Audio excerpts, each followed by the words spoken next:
Immediately, the thing that pops out at me is in the Best Actress category that for lead actress, both Cate Blanchett and Rooney Mara were nominated for the same film. I know, a little double dipping. Yeah, typically you would have one Best Actress and one supporting. That's rare that they put them both in the same category, right, Chloe? Oh, yeah, and I love that because they both bring something really different to the table, too, with this film. Yeah. I mean, they're so powerful to watch on screen together. It's really an unbelievable love story. Well, you know, and Richard Crouse from Canada AM and E! Canada's Chloe Wilde joining us to talk about these nominations. Interesting as well, Alicia Vikander nominated for both The Danish Girl and Ex Machina. Yeah. When her Ex Machina nomination was read there, I heard Chloe go, "Oh, good." Yeah. And I had the same reaction because she was wonderful in it. Well, she was wonderful in it, and it's also a movie that was released early in the year. And typically stuff that's released in February and March kind of gets ignored around this time of year. There's a strategy to the release. There certainly is. That's why everything that gets nominated typically comes out in November and December. So that's an interesting thing. And when you look at television, you notice these are not network shows. I mean, you look at that drama actress category, you've got Taraji P. Henson, you've got Robin Wright, and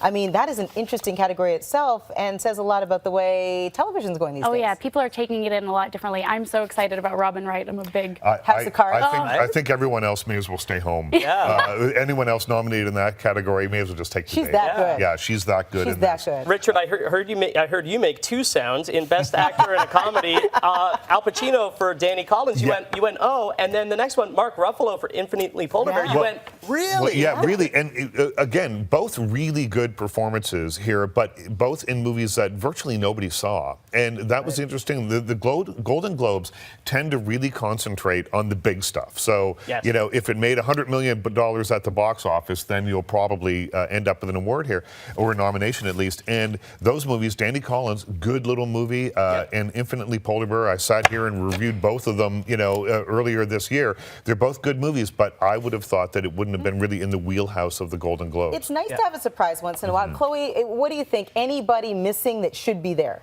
Oh, I mean, it's tough. It all kind of happened so fast and furious. I thought Eddie Redmayne was going to get a nomination for The Danish Girl. Right? Yeah, a lot. You know, especially because he did so well award season last year. Yeah. But, you know, it's just the Golden Globes are just kicking off award season, so maybe he'll get some love later on. Yeah, I'm surprised to see The Martian grouped in with comedies. Right, and Joy. And Joy, and because they're not... When they do that. It is weird. Well, what it is you've got a really tightly packed drama category, and so the producers, you can nominate anyone in any category that you want. Now, the Golden Globes can reject that if they want, but there are, I guess, just enough laughs in The Martian that they can get away with calling it just enough. I was laughing that I loved The Martian. I left and I was like, wow. I was like, that was a lot funnier than I thought. Well, Who knew Matt Damon? but it's not Trainwreck. Yes, which is a laugh a minute. Spies. Or Spies, But which I guess is 1, 2, 5 laughs, you can be in that category. Let's talk about another big category, Best Drama. We've got Carol, Mad Max Fury Road,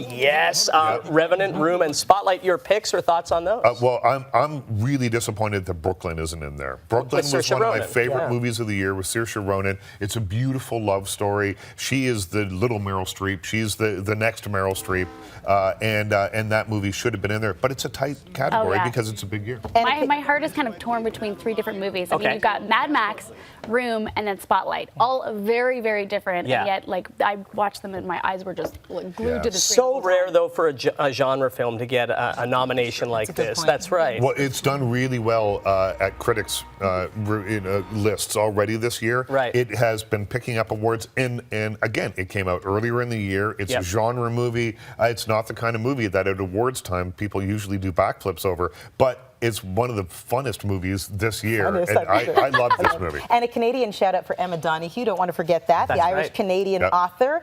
You know what, for Room, a best screenplay, so she's nominated there, so you want to include that. Oh, definitely, and Brie Larson is unbelievable in that movie. If you haven't checked it out, you gotta check out Room. Chloe, great to have you here. Richard, great to see you as well. This was fun. It was fun, and Ricky Gervais hosting, so the Golden Globes are going to be fun. Off the charts. Yeah, be careful. Put it on a 7-second delay. That's right. You know. I think he's great. I do too. I love it.